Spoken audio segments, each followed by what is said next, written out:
Hello, friends. So, we're not in our usual setting. I didn't make you tea. You remember those lazy days where you're just in bed? That's kind of what happened. It's what's happening, which is kind of a weird vibe. The illusion that you're sitting in the bed with me while I'm about to read you a story. Didn't think that through. Anyway, so today's fairy tale is called The Seven Swabains. What's a Swabain? I have no idea. Swabia is a cultural, historic, and linguistic region in southwestern Germany. The name is ultimately derived from the medieval duchy of Swabia. Okay, so Swabains would be from people from Swabia. Okay, glad we cleared that mystery up. Alright, and so just remember, these are the Grimm's fairy tales. They're not really kid-friendly. There's death in this story. Once 7 Swabains got together. The first was Herr Schultz.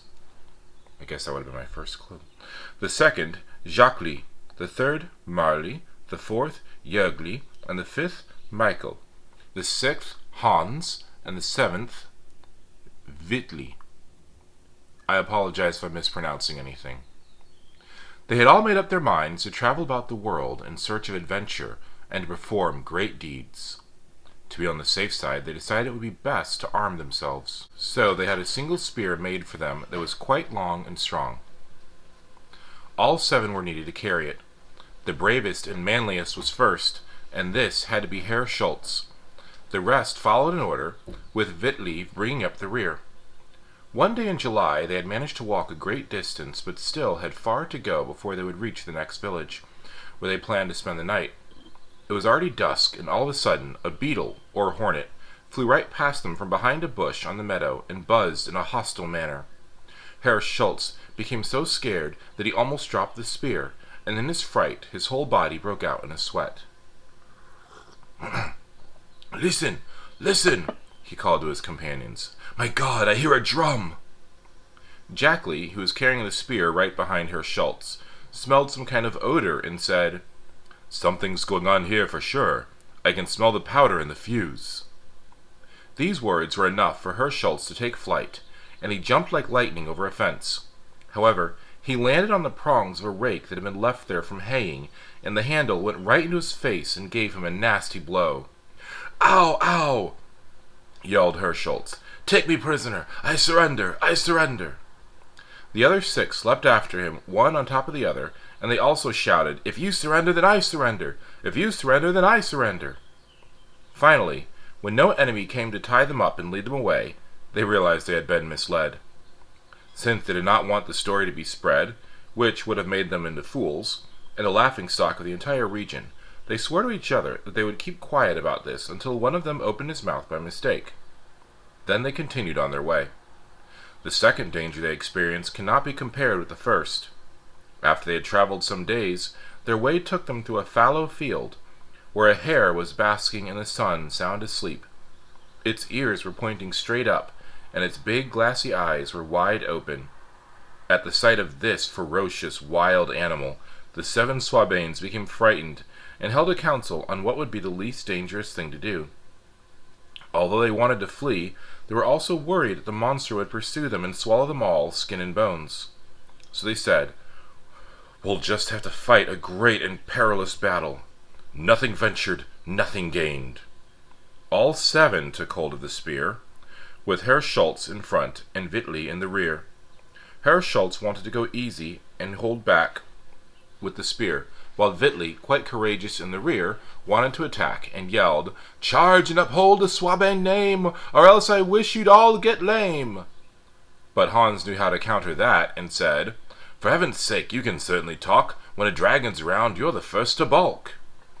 Michael exclaimed, "Well, I'm as sure can be, the devil up there in front of me." Then it was Jörgli's turn to speak. "If not the devil, it'll be his mother, or maybe even the devil's stepbrother." Marley had a good idea and said to Wittli, "Go, Wittli, you march ahead, while I stand behind you instead." But Wittli was not listening, and Jacques said, "Herr Schultz must be the first to fight. It's both his honor and his right." Then Herr Schultz took heart and said solemnly, Well, men, off we go now into the fray. We'll soon learn who's brave enough to win the day. Then they all advanced towards the dragon. Herr Schultz crossed himself and called upon God to grant them aid, but this was to no avail. As he came closer and closer to the enemy, he became terribly afraid and cried out, "Strike with all your might! Strike! Might! Strike!" All this commotion woke the hare, who was frightened and ran away as quickly as it could. When Herr Schultz saw the hare in full retreat, he rejoiced and cried out, "My God, Vetley, take a gander over there! Our monster was nothing but a hare!" After that, the Swabain League kept looking for further adventures, and eventually arrived at the banks of the Moselle, a calm, deep, and murky river. Very few bridges were built over it, but it can be crossed at various points by boat. Since the 7 Swabains were unaware of this, they called out to a man who was finishing some work on the other side of the river, and asked if they could get across. Due to the distance and their accent, the man could not understand what they had said, and called back to them in his Trier dialect, "What? What?" Herr Schultz thought he meant wade through the water, and since he was the first, he plunged in the Moselle. It was not long before he sank into the mud and was covered by the large rolling waves. However, the wind blew his hat to the opposite bank, and a frog sat down next to it and croaked, "What? What? What?" The other 6 Swabains heard the cries on the other side and said, "Our companion Herr Schultz is calling us. If he can wade across, why can't we?" Therefore they all plunged into the river and were drowned. Thus it was that a frog was the death of 6 men, and no one from the Swabain League ever returned home. That story felt almost pointless. Man.